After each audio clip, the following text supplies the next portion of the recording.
Hi வீட்டில் எப்பொழுதுமே night நம்ம சப்பாத்தி போடுறப்போ ஒரு 3-4 சப்பாத்தி எப்பொழுதுமே மிச்சமாகும். அதை மார்னிங் அதை அப்படியே தூக்கி அவுட் பண்ணுவோம், யூஸ் பண்ண மாட்டோம்.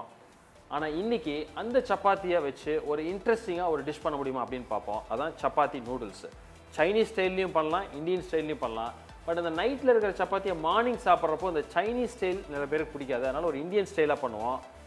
சில சமயம் உங்கள் வீட்டில் உங்கள் குழந்தைங்க இருந்தால் அதை உங்கள் ஸ்நாக் பாக்ஸில் இருக்கிற ஒரு டிஷ்ஷாகவும் நீங்கள் யூஸ் பண்ணலாம். வாங்க மீதம் இருக்கிற சப்பாத்தியை அது யூஸ்ஃபுல்லாக ஒரு இன்ட்ரெஸ்டிங்காக டிஷ்ஷை எப்படி கன்வெர்ட் பண்ணுறதுன்னு பார்ப்போம். I'm Sundar, welcome to recipe checker.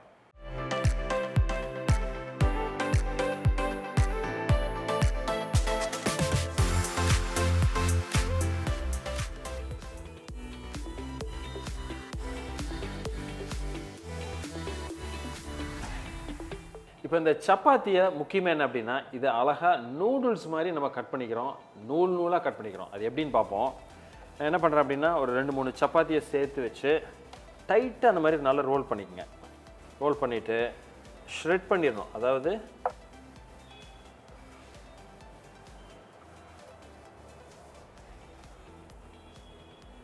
பார்த்தீங்கன்னா இந்த மாதிரி அழகாக ஈஸியாக நூலாக இந்த மாதிரி ஒரு நூடுல்ஸ் மாதிரி இல்லை ஒரு பாஸ்தா மாதிரி இந்த மாதிரி நம்ம கட் பண்ணிடலாம். ஸோ இப்போ ஒரு பேனில் நான் என்ன பண்ணுறேன்னா, ஒரு 2-3 டீஸ்பூன் எண்ணெய் எடுத்துக்கிறேன். அந்த எண்ணெய் கொஞ்சம் லைட்டாக சூடாகி வரப்போ பொடியாக வெட்டி வச்சுருக்கிற இஞ்சி ஒரு 1/4 ஸ்பூன், அதே மாதிரி நல்ல பொடியாக வெட்டி வச்சுருக்கிற பூண்டு ஒரு 1/4 ஸ்பூன், 10 கருவேப்பிலை. அது ஓரளவுக்கு நல்ல வதங்கி நமக்கு வரப்போ நல்ல ஸ்லைஸ் பண்ணி வச்சுருக்கேன் வெங்காயம், ஒரு வெங்காயம் அதை சேர்த்துங்க.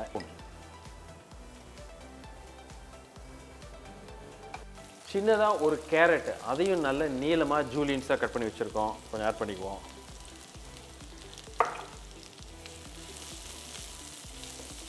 முட்டைக்கோஸ் அதே மாதிரி நல்ல நூல் மாதிரி வெட்டி வச்சுருக்கோம், கொஞ்சம் லைட்டாக சேர்த்துக்கலாம்.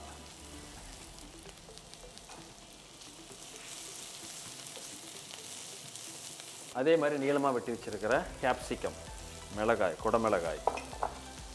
இந்த ஸ்டேஜில் ஒரு 1/4 ஸ்பூன் அளவுக்கு மஞ்சப்பொடி, 1/2 ஸ்பூன் அளவுக்கு காரப்பொடி, அதே மாதிரி ஒரு 1/4 ஸ்பூன் ஜீரகப்பொடி.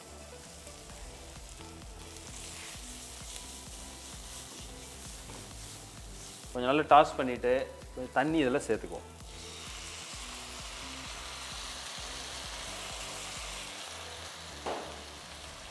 ஏன்னா நம்ம அந்த சப்பாத்தி நல்ல ட்ரையாக இருக்கிறதுனால நமக்கு இது ஒரு செமி கிரேவியாக லைட்டாக வந்தாலே போதும். ஏன்னா இந்த தண்ணி எல்லாமே அந்த சப்பாத்தி உறிஞ்சிட்டு அது கொஞ்சம் நல்லா சாஃப்ட் ஆயிரும். ஸோ நமக்கு ஃபைனலாக கிடைக்கிற ப்ராடக்ட் நல்லா அழகாக இருக்கும்.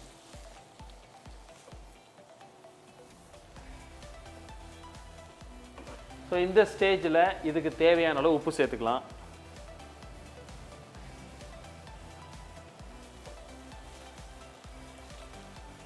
நம்ம சேர்த்துருக்கிற மசாலாவோட அந்த பச்சை வாசம் போகிற அளவுக்கு நல்ல ஒரு வாட்டி குக் பண்ணுங்கள். ரொம்ப குக் பண்ண வேணாம்.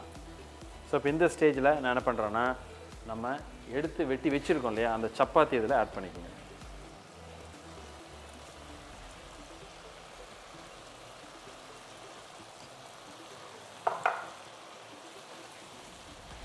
எடுத்து அழகாக ஒரு பரட்டல். ஸோ நான் முன்னாடியே சொன்ன மாதிரி அழகாக ஒரு நூடுல்ஸ் மாதிரி இது நமக்கு வந்துருச்சு.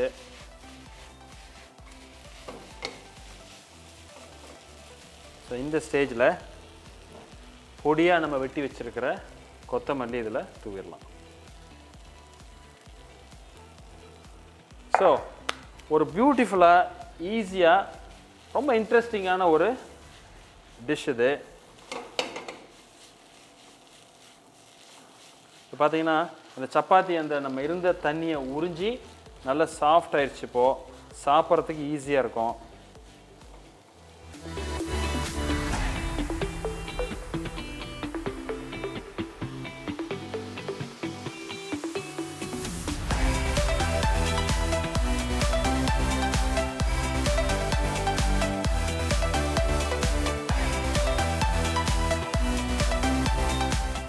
வீட்டில் எப்பொழுதும் மிச்சமாகிற ஒரு ஃபுட்டை வந்து இந்த மாதிரி வேறு மாதிரி பண்ணி ஒரு இன்ட்ரெஸ்டிங்காக கொடுத்தா அதில் எப்பொழுதுமே ஒரு தனி ஒரு த்ரில் அப்படின்னு சொல்லலாம். இந்த வீடியோ பார்த்து உங்களுக்கு பிடிச்சிருந்துன்னா எனக்கு ஒரு தம்ஸ் அப் கொடுங்க, ஃப்ரெண்ட்ஸோட ஷேர் பண்ணுங்கள். இதே மாதிரி இன்னொரு நாள் இன்னொரு வீடியோவில் ஒரு சிம்பிளான டிஷ்ஷாக இருந்தால் கூட அதை இன்ட்ரெஸ்டிங்காக எப்படி பண்ண முடியும் அப்படின்னு பார்ப்போம். அது வரைக்கும் ஹாப்பி குக்கிங்.